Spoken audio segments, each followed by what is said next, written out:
among the prior sessions on the Road Ahead series, was there a particular session that you found especially helpful?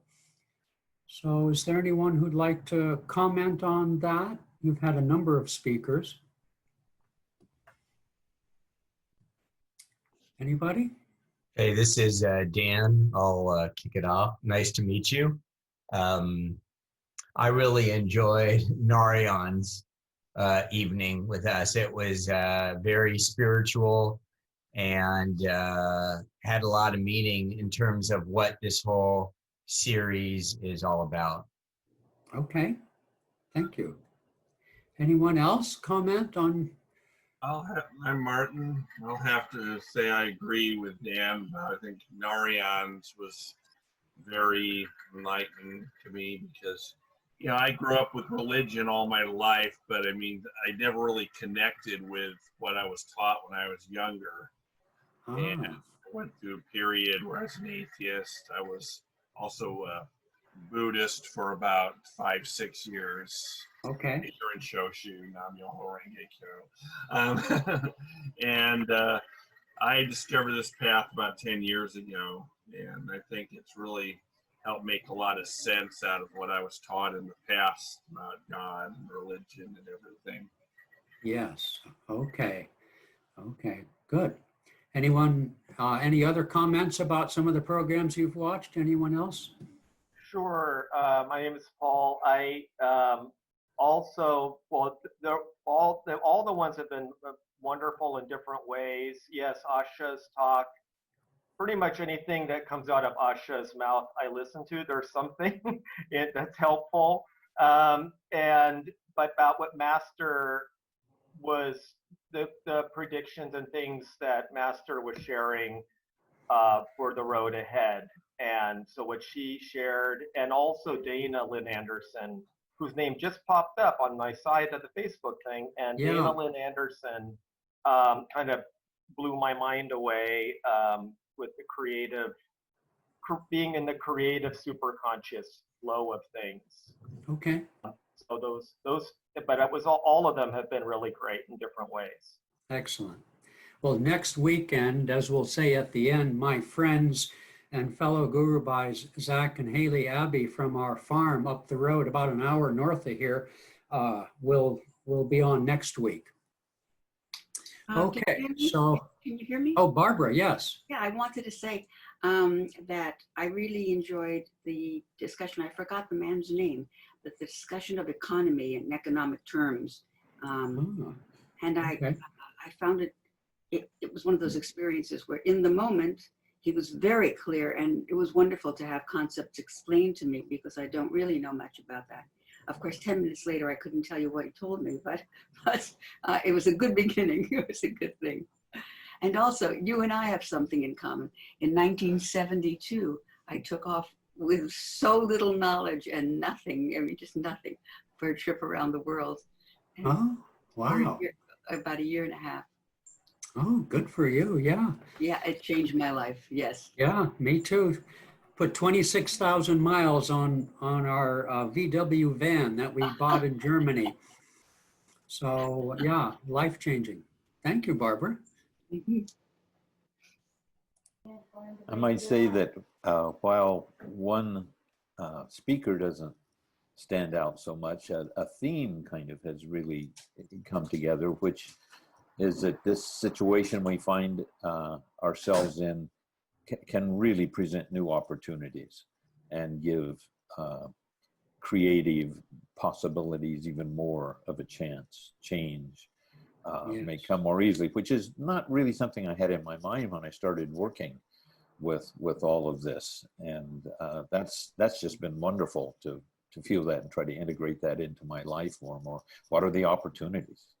Yeah, it is interesting. I mean, putting aside the fact that a pandemic necessarily involves a lot of suffering and death, the explosion of creativity from all sectors of the planet and industries and individuals has really been amazing. You know, sheltering in place, people had a chance to rethink their diet, their exercise, their principles, their meditation, yoga. Hey, I really don't care for commuting. I like working from home, or all sorts of things. The world came to a stop sometime in March, and a little bit of confusion and fear, but for the most part, a lot of people are thinking more deeply about their lives.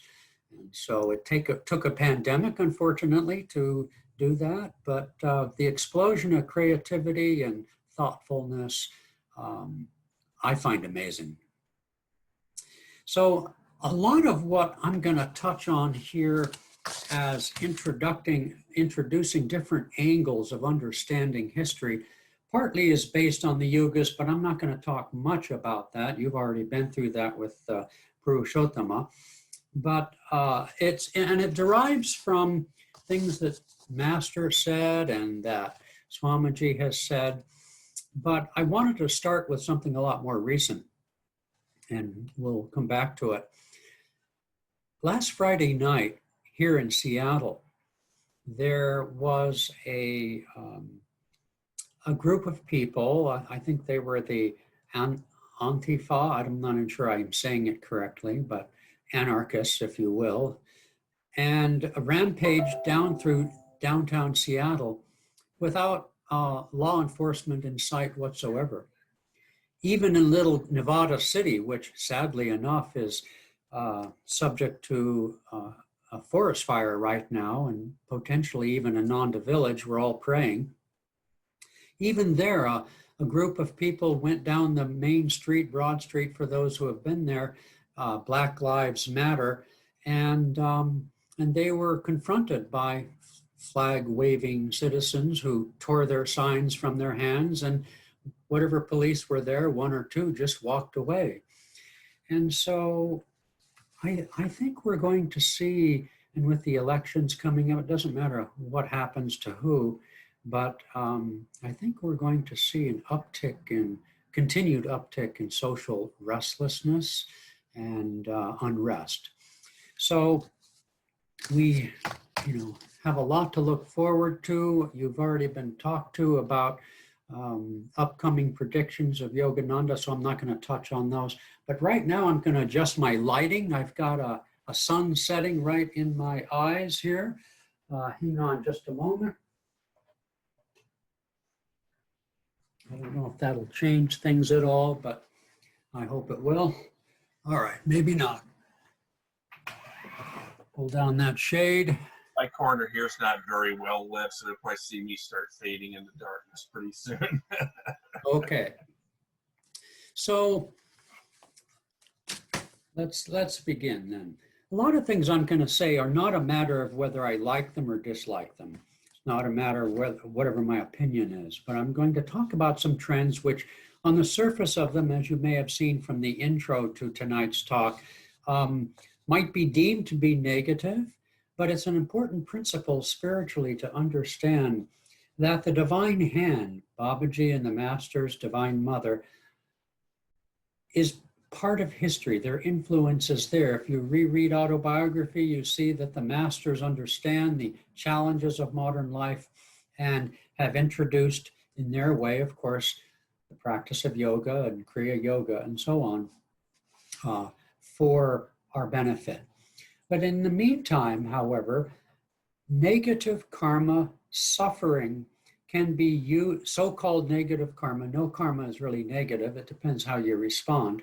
But Divine Mother can use negative or suffering, difficult events as a prod to our thoughtfulness, just like this pandemic. And so I'd like to start with science and religion. Most of you, but certainly me, I grew up as a Catholic and studied for the priesthood. I have a brother who is a Catholic priest. And for much of the last several centuries, science and religion were considered to be in conflict with each other. That, of course, is eroding quickly, thank goodness. And Master's very first book was The Science of Religion. So as science moves towards a non-material universe, we're becoming increasingly closer to the to the principles of the Vedas. But nonetheless, what I'm saying is historically, we've come out of centuries of conflict. We've had, for example, Darwin telling us that we're nothing but a glorified monkeys, and that the survival of the fittest is the law of the land. And that survival of the fittest found expression in early 20th century regimes such as communism and Nazism. Freud revealed to us that our minds are just a mass of conflicts between our conscience and our desires.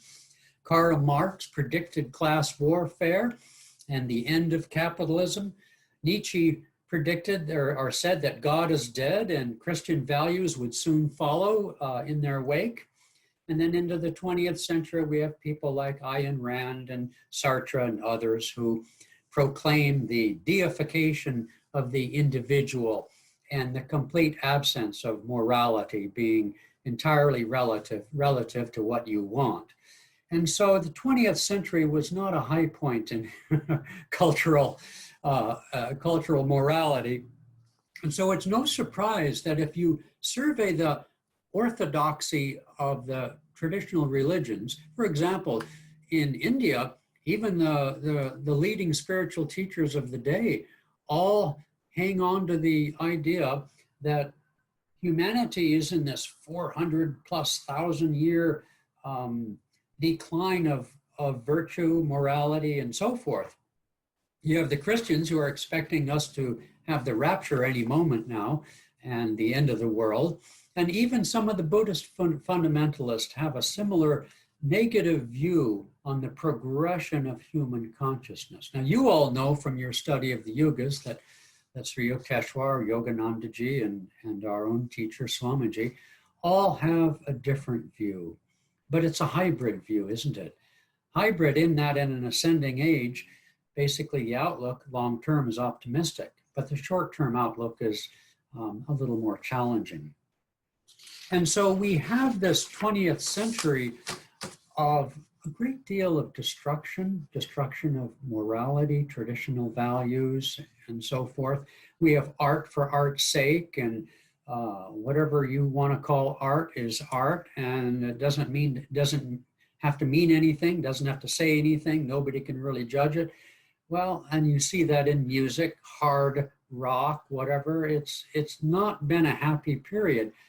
But my point is that this is leading our culture and our consciousness in a certain direction, which Divine Mother and the Masters is going to turn to our benefit, to our spiritual benefit. Science, I don't know how many of you are into science. I can't say that I am, but I pick up what I can. And science tells us that, well, I'll tell you a joke. There's a scientist who, in their studies of matter and its disappearance, said, I've come up with a new form of matter. It doesn't matter. Because the scientists are telling us that the entire cosmos is only 5% matter. It's 95% invisible. Well, my take on that is look at our consciousness. Look at what's important to you and I every day. You know, we've got a house, we've got food and shelter, thank goodness. Our lives are largely preoccupied with the mental and emotional level. It's invisible. 95% of reality, in fact, is invisible. It takes place up here or here in the heart center. And so we have this confluence towards going within. You know, the Ayn Rand and the existentialists and so forth, not unlike, you know, I'll segue into Buddhism. Master Yogananda said that Buddha came to make a course correction. Basically, he said, chop wood, carry water, don't worry about what happens after death or the gods and the goddesses. It's a great message. It's a message for all of us. Be here now. You all recognize the title. And so that message, to be in the present moment, as I like to say, you have to be present to win, because in meditation, you focus the mind here at the spiritual eye, and all the other things, our mental machinations, our emotions, our goal at least, is that everything disappears by our focus here and our openness in our heart. Whether that's through bhakti, through devotion, whether that's through jnana, which is the clearing out of all things into the no-thing state, into opening to superconsciousness, or whether it's like with Kriya, the movement of energy and attuning ourselves to energy. It's all ego transcendent. Now, if you study Kali Yuga, if you study the Middle Ages, if you study India and the West thoughtfully, you'll see that during those many centuries, there was no real opportunity for social mobility, upward movement. You know, unless you were a warrior and you could, through war and brutality, work your way to the top. If you were a serf, if your father was a serf, you're a serf. If you were royalty, you're royalty.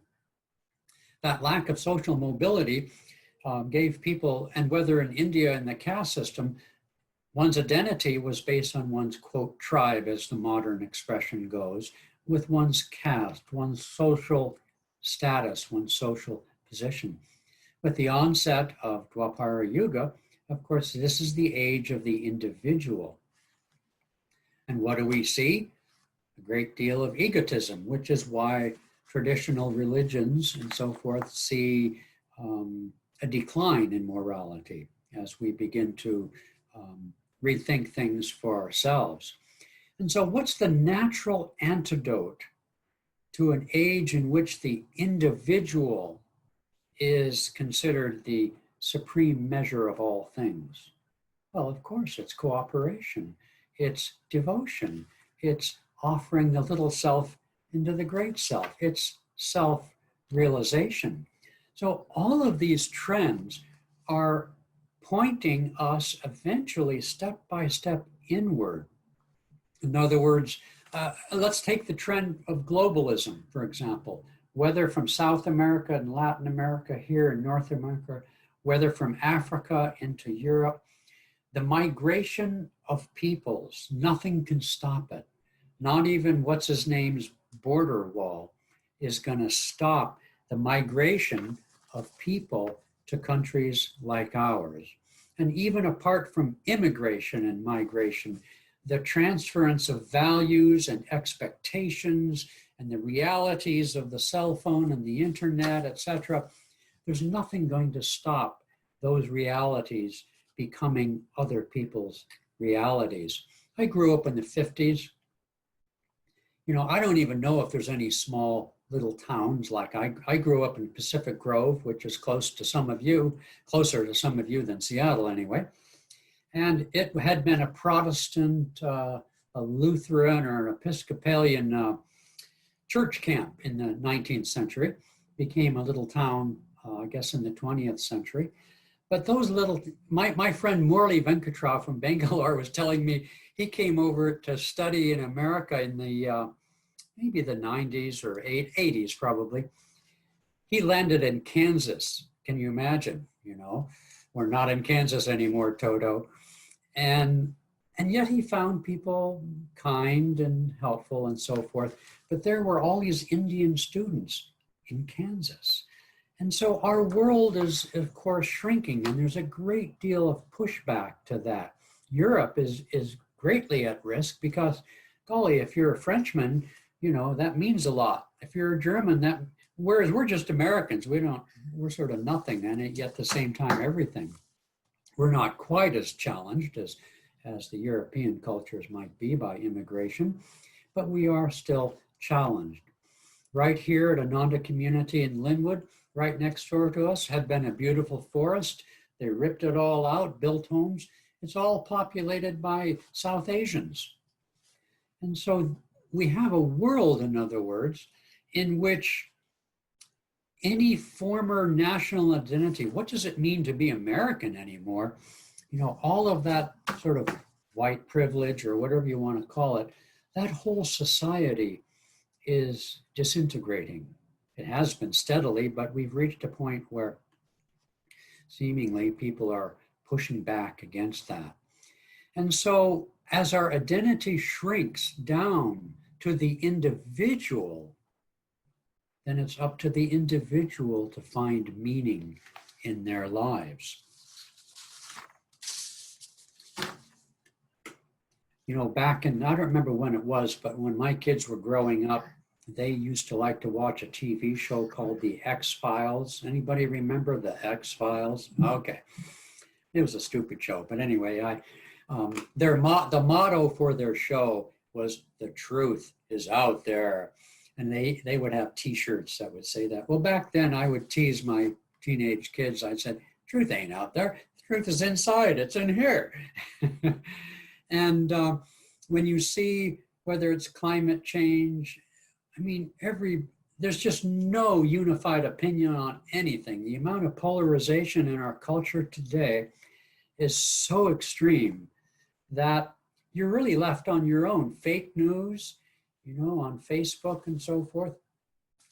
We don't know what to believe. Conspiracy theories, I don't even dare talk about that in public, but there are so many different theories and people are really committed to them. You know, Walter Cronkite, the news anchorman that I grew up with, right? And he told the truth. That's how it was. And I'll never forget the day some years ago when Swami Kriyananda quipped to me, the news, it's all gossip. Well, I had grown up with Walter Cronkite. And so I said, what? The news is gossip? I was deeply offended by that comment.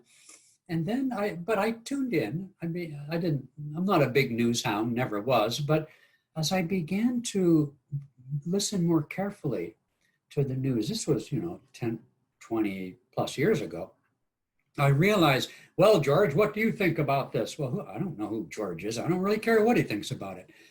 I realized that in a half-hour broadcast of the so-called news, it was, in fact, mostly opinions.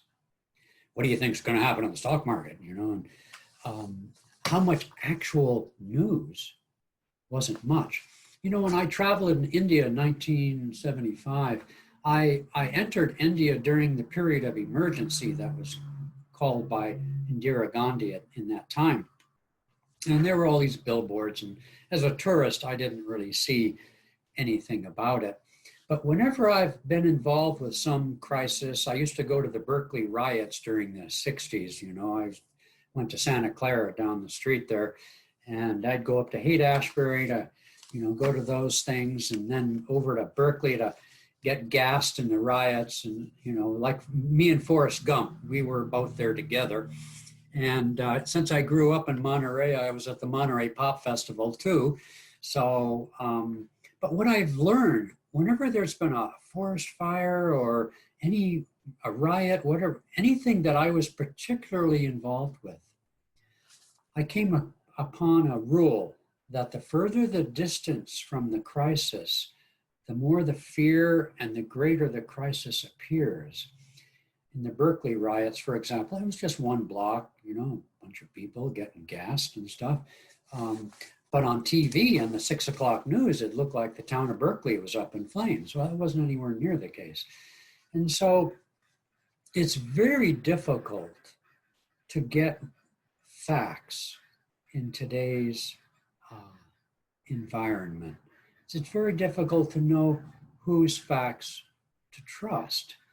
And so all of these different trends, you don't know your neighbors, they might be from different ethnicities, they might be blue, they might be red, you just don't know. And so it's very natural that people like you and I will find each other. We may or may not know the truth of what we share, okay, if you're going to be really honest.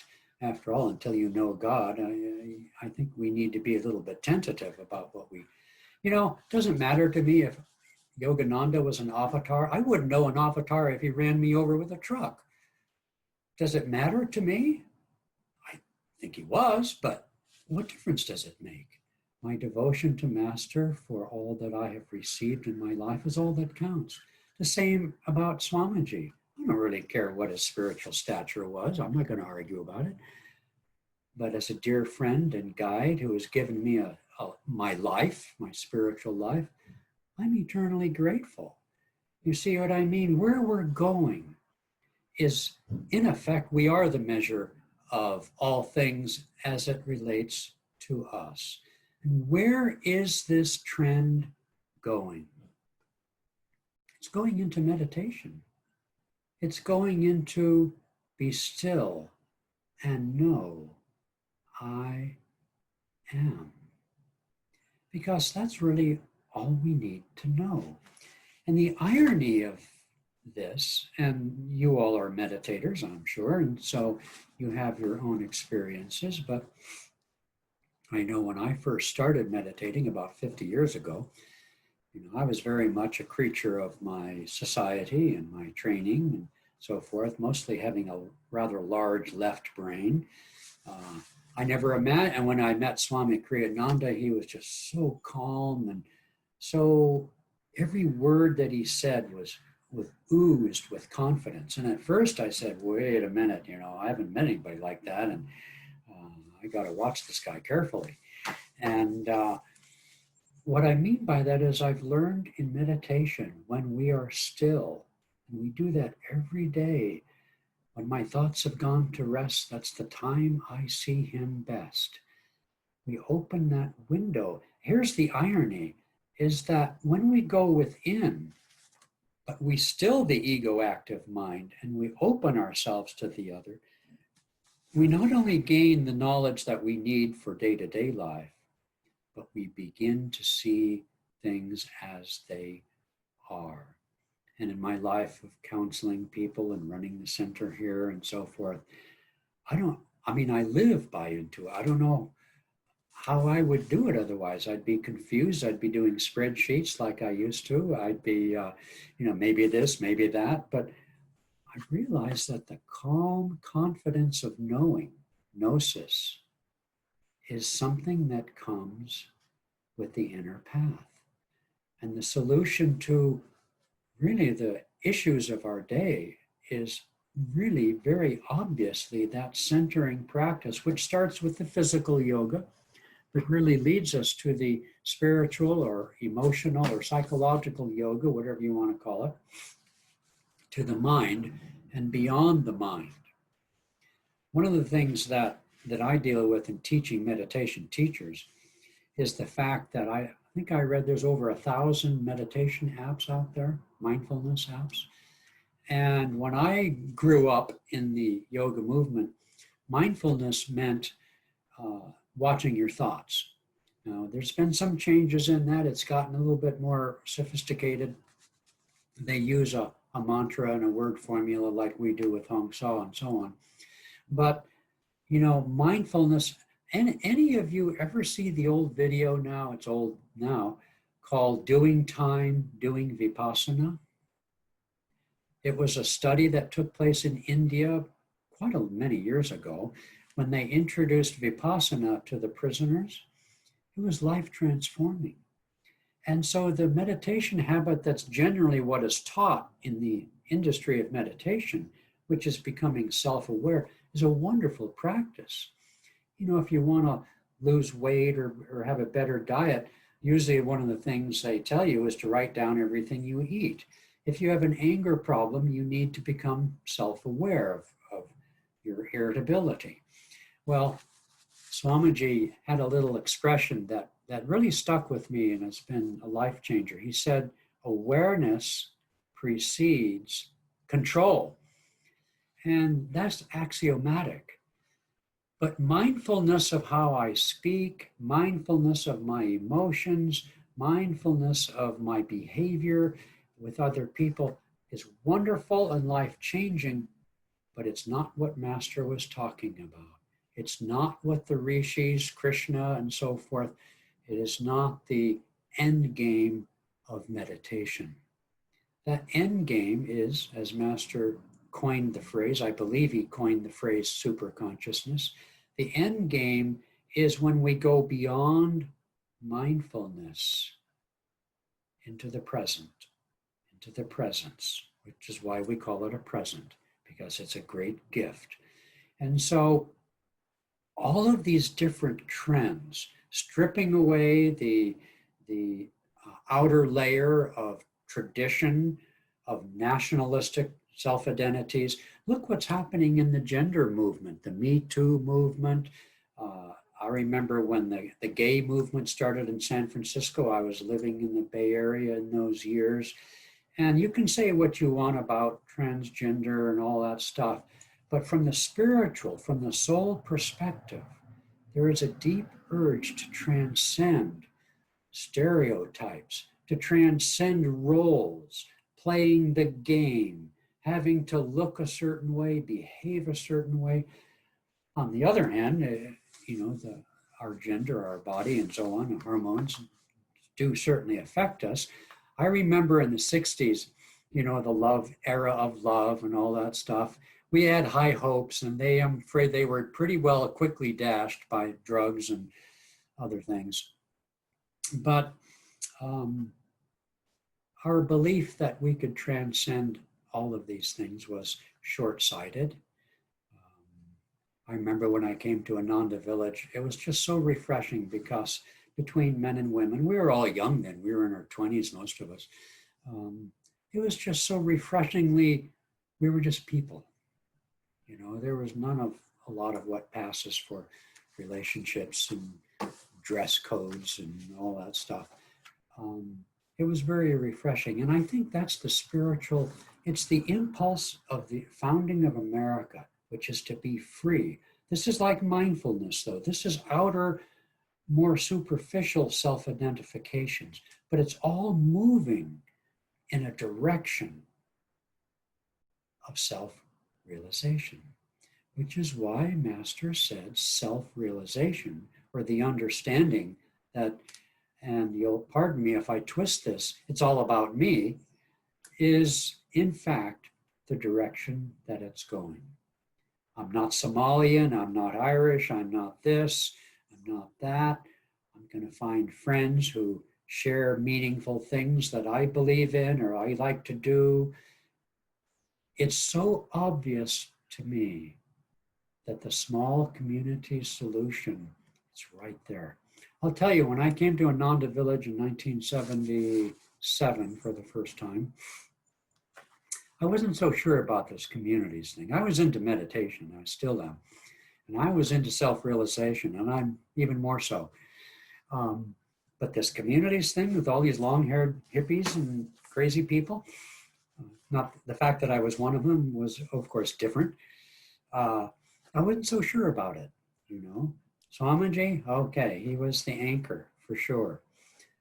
But over the years, seeing this way of life, seeing the world implode, seeing every sort of bulwark and everything that would support who I am and who the world is and what it's all about, Alfie, being, dismantled by current events and so forth, it shows me that this indeed is where we're going. And when I say communities, I include virtual communities like we are here tonight. And so it's what did Master say? Environment is stronger than will. And who you hang out with will more impact your consciousness than let's face it, the brief amount of time most of us meditate during our waking hours. We're awake, 16 hours? I don't know, maybe more, maybe less each day. How many of those hours do we meditate? Don't answer that, okay? I'm not asking for an answer.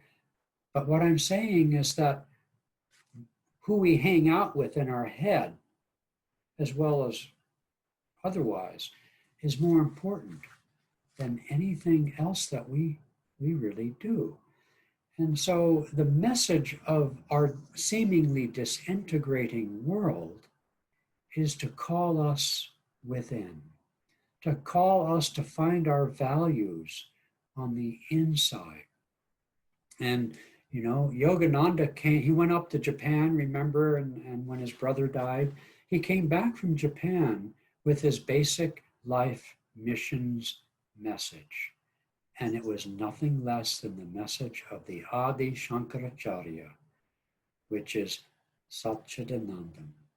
What we seek is to be happy and to avoid pain. We seek to exist, to be immortal, in fact. We want to be conscious, self-aware, but we also want happiness. This is the core message. It's really what Buddha came to say. He said, forget the yagyas, forget the priests, forget all that. Forget even karma and reincarnation. What you do today, as Sri Yukteswar said, is more important. Where your head is right now in this present moment, practicing japa, practicing the presence, taking time to meditate, serve, be with people of like mind. That's the basic message of self-realization. And my theme tonight is to see what's happening in our lifetimes and in the centuries preceding our lifetimes, not as a threat, but as a promise. You know, I have often said to audiences, I was born after the war, so I'm a genuine baby boomer. And I have said over the years, listen, folks, we were born into a bubble. If you survey history and the present reality during the 50s and the 60s, et cetera, of most other countries, I mean, Europe was devastated, right, during World War II. If you survey the experience of humanity down through the ages, every other generation, war, yeah, pandemic, you got it, the Black Plague. I just saw a headline today, is it Los Angeles? Somebody in California just got the Black Plague. Look out, folks. Between wars and pandemics and economic crises, this is normal. Many of us, certainly me, born in 1950, grew up in a bubble, a relative bubble of what they now call white privilege. But, you know, if we use our privilege to help others, as I feel I have tried to do in my life, that's what you're supposed to do with privilege. But even if you don't, I say I earned it. I mean, I must have, right? According to the law of karma. And so I'd like to think I've put it to good use, my education and opportunities and so forth. And I hope all of you feel the same way too. But nonetheless, we have grown up, many of us, in a bubble of relative prosperity, relative health, relative security, et cetera, et cetera. The only threat I remember was, of course, the Cuban Missile Crisis. That was a wake-up call in my generation, but of course it went away. I'll tell you two events that I think will be landmarks to historians in later years. One, of course, is 9/11. When terrorism came to our country, Americans had to face the reality that we were part of the rest of the world, and the part of what the rest of the world experiences, we may have to also. The other event, oddly enough, you might find is Katrina. Hurricane Katrina taught Americans that we're on our own, baby. We need to work together. I remember being in Beverly Hills, let me think, maybe in the early 2000s remember around Murty and Paul, when Swamiji was making all those visits to Los Angeles. I remember driving down Rodeo Drive. You know, I'm a hick from the sticks, right? And so, you know, I said, I got to go see Rodeo Drive. You know, what a silly thing to do. I was a tourist. So Padma and I drove down Rodeo Drive, and there were all these banners up along Rodeo Drive. You know what they said? I couldn't believe it. It said, it was a message about emergency preparation, urging the citizens of Beverly Hills to stock food and water and in case of emergencies. Well, look at you guys in California with PG&E. We're practically a third world country. That's the direction we're going, friends, and it's just the way it is. But this is the message. Katrina taught Americans they couldn't depend on the government, and 9/11 taught Americans that we were no longer living in a bubble. Now, other things have transpired since then to reinforce that. But nonetheless, I think historically, those two events may well be identified by future historians as landmark events. Okay, so I want to check on my time. We're doing very, very well. I'm going to pause right there because I'd like to collect some thoughts and reflections from your lives, things that you feel perhaps have pointed in this direction or maybe have not pointed in this direction. But I'd like to kind of open it up so we can get some dialogue going. So I see my friend Rick Skillman from Camino Island is here. Hello, Rick. Really? Can you hear me?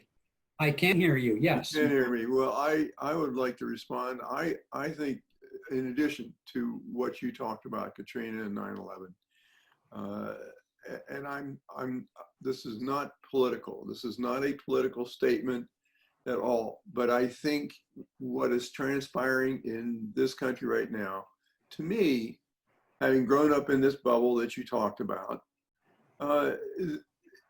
I believe that the foundation of our country as being inclusive, as being supportive, as being a republic, is being threatened in a way that it's never been threatened before since the Civil War. And so to me, that the response that I'm hearing now is people are beginning to recognize that we need to make this work. We cannot sit idly by and consume or whatever we do. We have to invest ourselves in it. And I am so thankful for our path to teach me how to be in this world, how to be in this environment, so that I now know how I need to be in order to go through it. Yeah.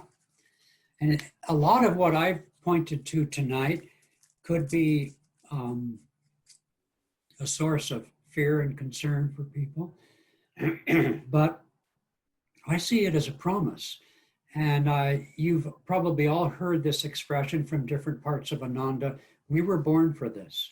Swamiji trained us in our community, warning us about things to come. But it's, as my friend Christy, our manager here in our apartments, like to say, it's all for the good. And I totally believe that it is indeed all for the good. But we need to come together and work together because that's, excuse me, our political issues, our divisiveness, our polarization. Doesn't matter who's the president of the United States. The forces that we see playing out in the public arena are going to be there regardless. When Obama was in there, people like him, he didn't get much done. The solution, the power is moving from the federal level to the states level. States like California, leading states dealing with climate change. More and more, the power, the consciousness, the internet symbolizes the flattening, as that one author said many years ago, the flattening of knowledge, and knowledge is power. And you know, what's happening in California is people are going out and getting their own solar installations, getting their own electrical. Next week, when Zach and Haley from Camino Island speak to you all, they're going to talk about the sustainability, taking master's advice to go out in the country, band together with other people, grow food. This is what, you know, Rick is alluding to. One more thing I'll say that Swamiji said, but I'm going to say it from my own experience. In the generation of my grandchildren, and perhaps some of you, the exodus from cities worldwide is going to start with a trickle. We see it happening already in Seattle. I'm sure you see it in California. That trickle is going to gradually grow into a torrent. We see lawlessness happening in Seattle, different cities. The police are under pressure from both directions. They're not feeling supported, perhaps rightly so, whatever. It doesn't matter what you think about it. The reality is, once certain elements of society realize that they can make mayhem with virtually virtual impunity, it's going to get very interesting. So we need to go within to develop our life of prayer, our life of service and devotion, and to be bearers of light in our communities and in our families. We're going to die anyway, as Swami put it. Let's do a good thing. Let's stand up and be tall. I'm not the least bit worried about any of these things. To me, the things I've talked about are not negative. They are preparing the way for a new awakening of consciousness. And we are standard bearers, light bearers, way showers. We have the grace of God and Guru. Okay, so other people, I'd love to hear some other remarks and experiences and input.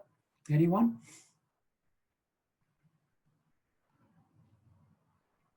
Nobody? Paul, what about you? What are you seeing out there? Well, yeah, first of all, thank you so much, Hriman.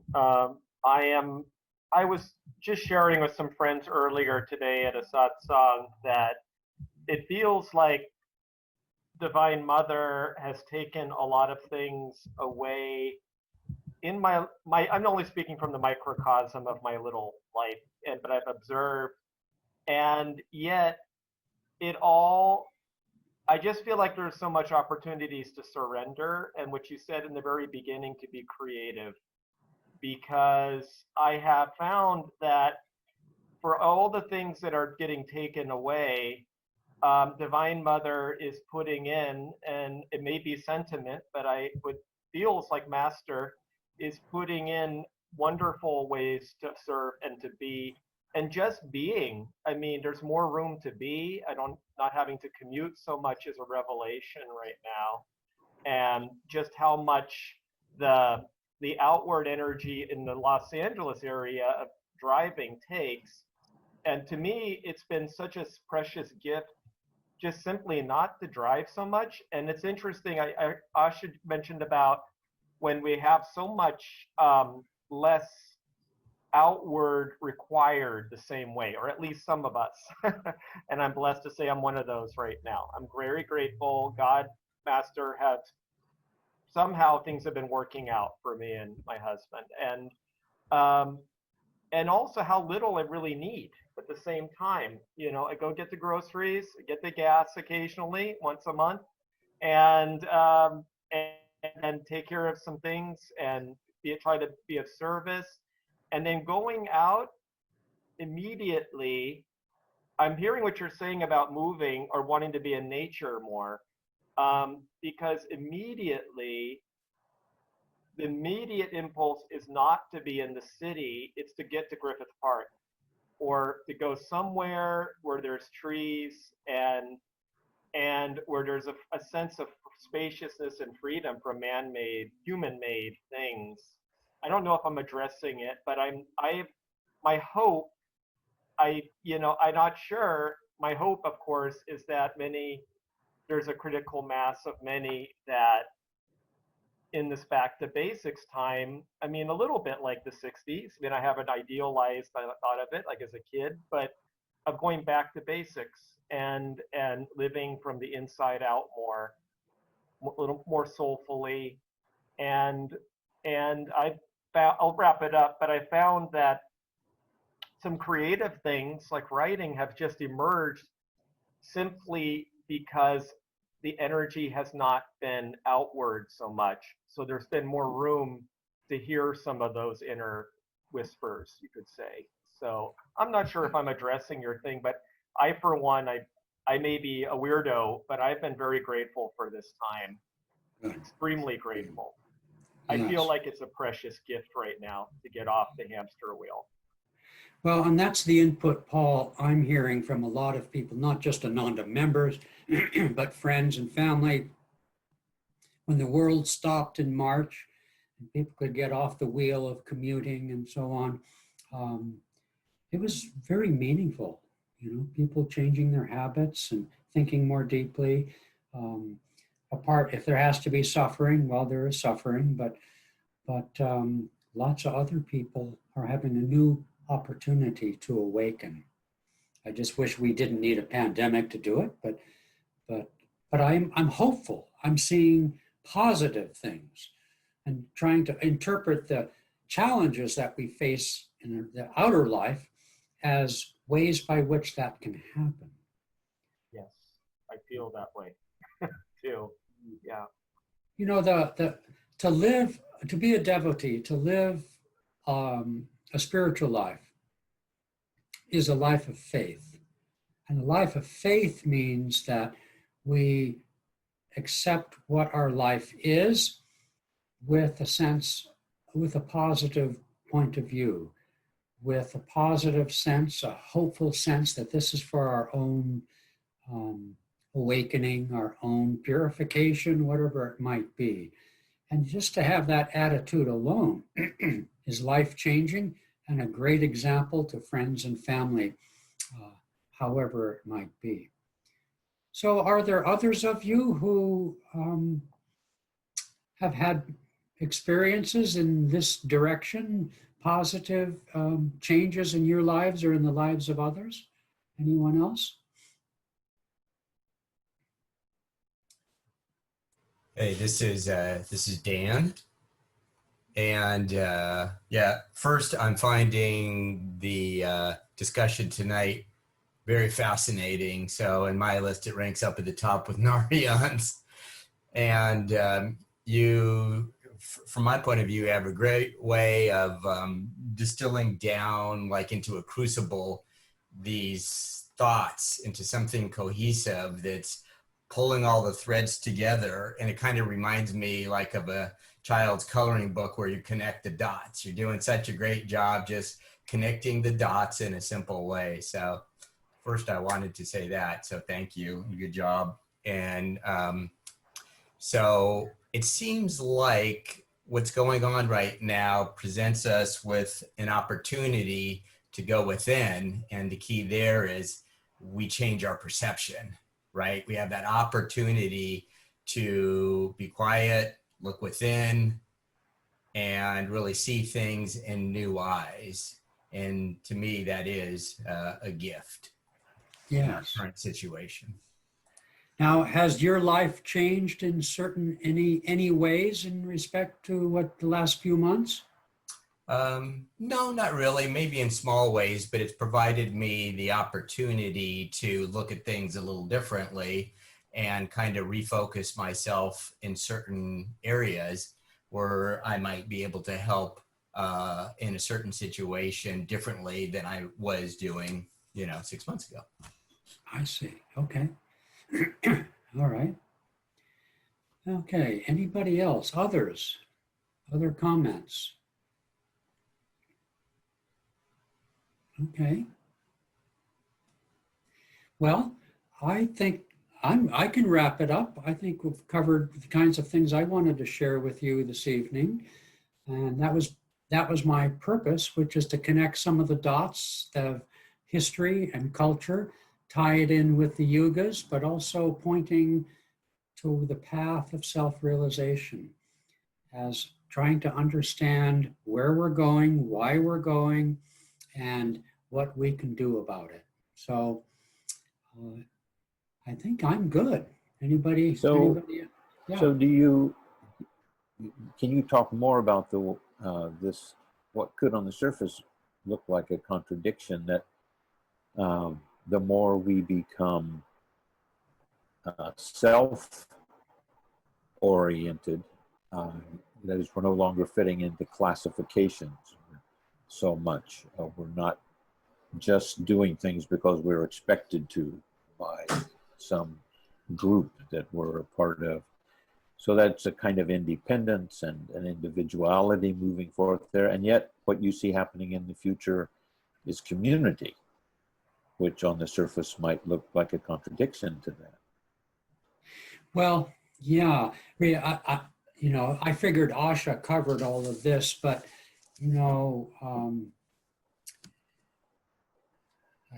was it Sri Keshwar? Now I'm not sure, but anyway, said that during Dwapara Yuga, which has another 2,000 years to go, Ramurti, we have a long way to go.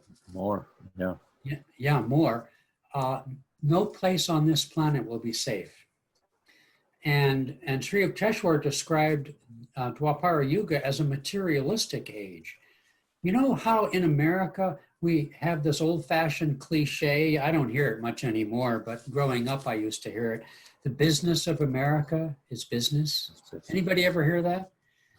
Well, yeah, well, Rick, you go to India, look at China, look at India, look at America, not so much perhaps Europe, but it's all about money. It's all about making money. It's all about monetizing everything you do. This is the standard of our consciousness. We are in an age of Vaishyas, merchants, okay? So it's not a highly materialistic age. And in fact, this rising of individual consciousness. I remember Padma told me years ago, I never validated, she said that one of the innovations that Napoleon Bonaparte introduced into Europe was having a last name. Sounds sort of silly, but you know, if you study European type names, I'm not as familiar with Oriental names, but for like my friend Satiki Brockschmidt, Brockschmidt in German means he who fixes things. And if you study the names, they're often about the craft that, you know, you were born into or the river you were born next to. And apparently people didn't really have last names. They were called whatever. So this age of individuality is an age, Dwapara is an age of egotism. But in any culture, there are those who are more refined in their consciousness. And those who are more refined are going to incline towards cooperation, think about the, you know, those who incline from Vaishyas towards, okay, help me out. I suddenly, not Vaishyas. Kshatriya. Thank you. Kshatriyas, thank you, Paul. Those who incline to think about the needs of other people, in other words, are more sensitive and more refined. And so they will be the antidote. And spirituality that takes the form of self-realization is perfectly suited for an age in which we are, by the influence of mass consciousness, inclined to think, what's in it for me, Alfie? You know, what do I think? What do I want to do? You know, and there's nothing wrong with that. I mean, it's an improvement over the prior age, but taken to its normal extreme or its logical extreme, it's exploitative, competitive, and selfish, okay? Now, armed with those three attitudes, we are raping the planet and massacring a fair number of people, potentially. And so the antidote to that, because our globalism, we travel, we used to be able to fly, you know, we are aware of what's happening in Antarctica, what's happening on the, you know, the great ice shelf that just fell off of somewhere in Canada the other day. We are more aware. So, you know, Maya, which always balances things, gives us this impulse to be free, to do my thing, but it also offers to us the impulse and the ability to see other realities. And didn't Swamiji define, I love this definition in the book Education for Life, he said, maturity is the ability to include in your realities the realities of other people. We have the ecology, you know, so it's happening in China, it's happening in India. People are awakening to the realities of nature and other people. So that's the natural antidote. But the impulse coming out of Kali Yuga, especially now during these centuries of transition, is going to be exploitative, competitive, and selfish, okay? And it has the potential, well, it's destroying our planet. We have the potential to annihilate the planet with our weapons. So it's natural that that self-realization combined with an expanded awareness is naturally mollified, naturally refined for enough people that we survive, because it's an ascendant age. If it were a descending age, we'd be in big trouble. So that's the natural balance that nature, that consciousness introduces into an awakening age. But nonetheless, Dwapara is energy. Energy is random. Energy is not focused. Energy is not united. Everyone's in it for themselves, so to speak. There will be no rest, no real harmony, at least for the foreseeable future. I think Asha must have mentioned that after, what did Master say, after 200 years of warfare and disease and bankruptcy, that planet's inhabitants would be so sick of it all that there'd be a period of relative peace. But it's still relative, and it's still Dwapara Yuga. So, but that balancing, mollifying, awakening, expansive consciousness that includes the realities of nature and other people is what we represent and is necessary for planetary survival. Make sense? Hriman, thank you. That made perfect sense. And I want to echo the comments. It's been very inspiring and enlightening, your sharing tonight. I'm wondering if you could share a little bit about, you talked about cooperation earlier as part of the World Brotherhood communities and communities being the solution.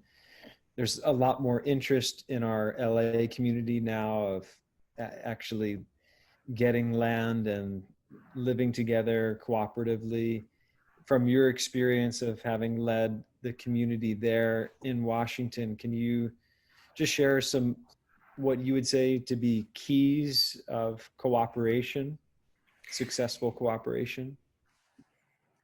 Yes, I mean, there has to be, we go through a process. When you want to live in our community, we have an application, we have an interview, we go through a little process because we've kind of had to do that, especially now and increasingly now.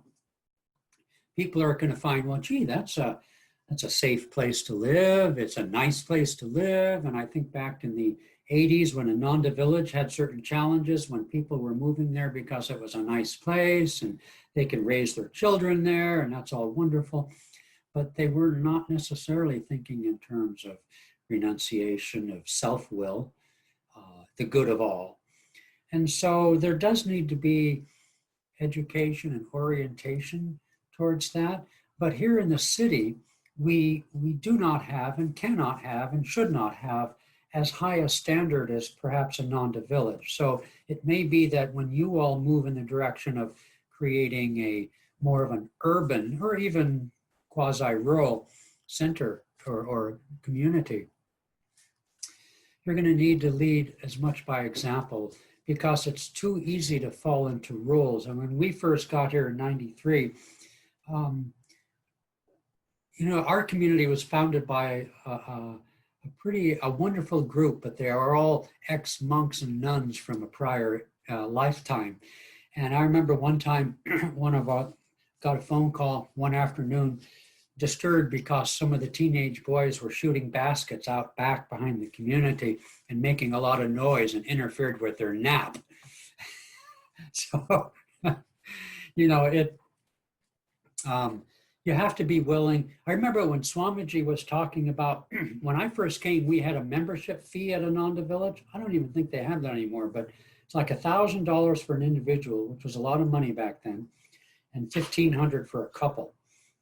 I used to help manage those sorts of things. And so he said, when that disappeared, he said, just too bad, because when people come into our community, there has to be some sacrifice. There has to be some giving up. And if you read the rule that he wrote, which got later changed, sadly in my book, to guidelines, just as St. Francis's original rule was managed, interestingly, to disappear. But he said that in a community, no one can afford to be only self-focused. there has to be an understanding that I'm giving. It's not just because maybe it's cheaper to live in a co-housing or cheaper to live in an apartment complex instead of a house, or it can't be run by those sorts of things. Or I'm a single mom and so I'm going to get help with my children. It's not a, if you're thinking only in terms about what you get, it's not going to work. It's important that people understand that they come in to give. Otherwise, it's the same old that, that we experience. Because, our apartments, all of our urban communities, as Narayan knows, and Ram Murthy very well knows, they were fixer-uppers, right, Ram Murthy? We bought these fixer-uppers, and if you're expecting, a palace, a golden palace like Babaji and Lahiri, just ain't that way. We have flooding in our community sometimes, and there's going to be sacrifices you're going to have to make. There's going to be the noisy kids. Our little place right here is next to the pool. We've got these screaming kids, and every time I catch myself reacting to these screaming kids next door, I laugh because I say, that's wonderful. I love these kids. So we need to emphasize, what we have to offer. But as leaders, we should never think about what people have to give to the community other than spiritually. And I'll tell you, that precept that Swami gave us in his legacy and throughout his life, that people are more important than things. If there is a nuanced precept, that is it, because it doesn't mean that what you want, we're going to give you or accede to your demands because you're more important than the rest of the community or the management of the community or whatever it is. What's more important is your soul progress. And that can mean sometimes somebody needs to leave for their own soul progress. It's very nuanced. And so spiritual leadership means to always be thinking of what's best as you can see, what's right as best as you can determine for a person, spiritually speaking. I received a lesson from Swami Kriyananda that was immortalized in several of his books and many of his lectures. Fortunately, he didn't generally mention my name, but it had to do when I was on the housing committee at Ananda Village many, many years ago. And after the fire, one stick-built house that was hand-built by one of our members who was not a particularly good carpenter, was wanting to leave the community and wanting to sell that shack of his for an exorbitant price. We, on the housing committee, thought that was just terrible and that person should by no means be allowed to ask that price for that old piece of junk up there on the hill. And we knew that the people who were interested in it would have to pay dearly because they'd have to borrow every penny to afford to buy that house, which they needed. They were a family. But Swami called us together in a room and he said, that's true. The precedent of being allowed to ask that exorbitant price is something that you all do need to look at. But there's another precedent, compassion. This member is leaving. And this member later came back years later.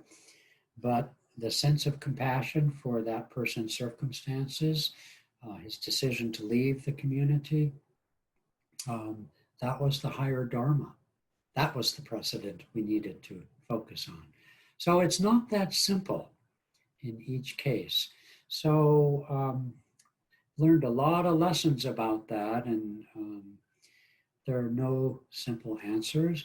But if people come and they are sincere in their spiritual seeking, as demonstrated by seva, support, study, sadhana, and so forth, then that has to be there. The potential for that has to be there. The desire to live that life needs to be there. it's not just filling apartments so you can pay the mortgage. Sometimes you have to even do that, but you have to know you're doing that, you see. So I don't know if that's helpful, but. Absolutely. Thank you. Very helpful. Okay, well, I don't know where else to go with this, but pretty quiet crowd you've got down there in LA. Anyone else have a final comment or question for Hriman? I was going to say that Barbara. we're a quiet crowd because we're all melting. Yeah. I expected all these actors and actresses to act out here in this program. I'm really disappointed. I have a question. Okay, so I heard an old talk of Swamiji, and he mentioned about like not only being harmonious and cooperative and loving in the community with each other, but branching out, like he said, all our friends are also our neighbors who are not, like, I guess he was talking about Nevada City at the time. Yes. It's like an older recording from the 80s or 90s. And that they're also, in a sense, part of our community, in that, I mean, they're not obviously necessarily everyone else's disciples, but they're our friends as well. And I guess that the reason I'm asking you, and if you have any thoughts, is that balance, because obviously it's not proselytizing to people who may not be interested, but it does feel with this meltdown of a lot of forms with the pandemic and all, that I feel in myself, and I may just the, I mean, I don't know, it's like this not difference, like not a devotee or not spiritually working, others, and that or a presumption on my part. And if any thoughts about how to balance keeping the integrity of the practice and respecting the, energy boundaries and all that, but somehow including others who may not seem receptive whatsoever, but in this process. I don't know if that makes any sense, or if it's gobbledygook. Yeah, it does make sense. And it's very, in the case of long ago with Swamiji, we had a lot of issues with our neighbors in Nevada County, as you know. And I think of back in the earthquake in Italy, Ramurti will remember when Swami went around the province there, the state, Umbria, trying to raise funds for some of the victims of the earthquake, for example, and encouraging the Italians to consider a building with wood rather than adobe and things that were more vulnerable to earthquakes. So that's very, that depends on the situation. As you say, we're not proselytizers, but it's sort of like when after the fire, when there were certain people who, because we were so broke and needed to rebuild, some people said, well, let's close the retreat because we're having to subsidize that from our rents and our dues, and we need that money to rebuild. Swami just said, no, when we close our doors to the public and not serve these teachings, that will do us more harm spiritually and otherwise than good. In fact, that's when he turned it around and went on a national tour on borrowed money that we couldn't. I mean, Padma and I doing the finances back then, we said, oh my God, we'll never be able to pay that back, Swamiji. He said, don't worry about it, don't worry about it. We did pay it back. Of course, we always paid off all of our loans, but, so there do come times when that becomes important. Paul, what that reminds me of is a question that comes up, especially in the cities, as opposed to Ananda Village, which is, why doesn't Ananda, the Ananda communities and Sanghas, why do we do more charitable work? Okay. I think we will do that as we grow, as we can. We're only 50 years old. We're barely building our communities. Each of these communities are in debt. I think of Palo Alto, I think of here. Our temple, same thing. You know, you guys have had to close your facilities. We're really needing to focus on building the work and building the characters. We're the characters behind the work. But just as in India, a charitable work has been established, the Yogananda Trust in Vrindavan. I think over time, you know, I would love to see us reaching out to teach energization to elderly people or children, yoga, meditation to minority communities. But you can't do that out of your head. It's got to be real. It's got to be somebody, one of our members who has that particular dharma, and will support that. Do you see what I mean? It isn't an institutional decision. We're self-realization. It's going to be an individual inspiration. I want to go, you know, to the Black community, or I have roots or connections or whatever it might be. I look forward to the day that we expand out and serve in those ways, to call it non-members, if you will. And I think we will. We're just so young right now. Yeah. We have so much to, our schools, you know, we had to close our school last year. I'm grateful now we did, because look what's happening in education. But we had to close our East-West bookshop, and we moved it to the community recently. So we're moving it all online. There are a lot of challenges. So I think all of those things will come in time. Do any of you remember the predictions from India, the Brigu predictions, that Swamiji, that there would be weeping in every home, and that people would look to him? Well, he's not in the body, but doesn't mean people won't look to him, you know, for inspiration. And I'm thrilled about the destruction of the educational industry, because I think we're going to regrow. I mean, higher education was moribund to begin with, because nobody could afford it. Students had too many loans, professors and tenure, and that's brick and mortars. Forget it. You know, we need to bring knowledge and wisdom and education down so everyone can have it. So, you know, Shiva is uppermost, and Shiva and Goddess Kali are just destroying institutions left and right because they're old, they're crummy, they're not working, okay? You will see increasingly political power come down to the cities, to the counties, to the states. Federal government is basically bankrupt, as other speakers I'm sure have told you. As if you didn't know that, you knew that anyway. Yeah, we're going to reinvent civilization, folks. And those of us who are doing so from the inside out, rather than politically or economically, this is our gift to the planet, is go within, know thyself, okay? And we will receive protection. You know, in my lifetime, I've seen forest fires. I remember the Oakland fire, earthquakes here in Seattle. I grew up in California with earthquakes. If you examine the 1930s depression, whatever it is, one house standing, the next house burned to the ground. Families during the Depression thrived and prospered. Other farmers became migrant farmers.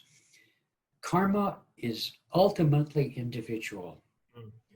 And so, you know, we live within, we live with God's grace, we serve as circumstances and karma permit us to serve. We think of other people first. We don't have to worry about these things. We really, really don't. But I find it, the reason I did tonight, and my theme tonight, is because I enjoy putting the dots together. I'm a big picture guy. I want to see the big picture so I can understand what I'm doing in my little world, you know? So I'm excited. We were born for this. Thank you. Thank you, Hriman. That's the phrase we've heard multiple times. Last week, Narayani was saying, with great Yeah. drama and passion. We were born for this. This is That's right. That is right.